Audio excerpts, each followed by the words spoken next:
Chào các bạn nha, hôm nay mình có được một cái thiết bị cổ xưa cực kỳ là thú vị luôn. Các bạn nhìn qua các bạn có biết đây là cái món gì không? Có tác dụng gì không? Thì mình bật mí luôn.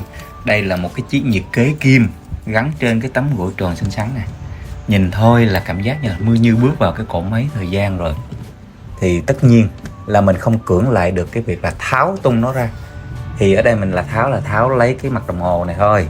Mình sẽ test coi còn sống hay là đã chết rồi, chứ không phải là mình tháo bung cái máy nó ra đâu.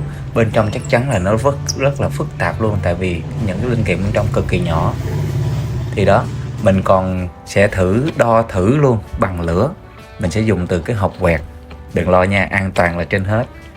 Thì những gì mà bên trong thật sự khiến mình bất ngờ, những cái linh kiện nhỏ nhưng cực kỳ thông minh cho tuổi đời của nó đó, nó hoạt động ơi là êm ru luôn.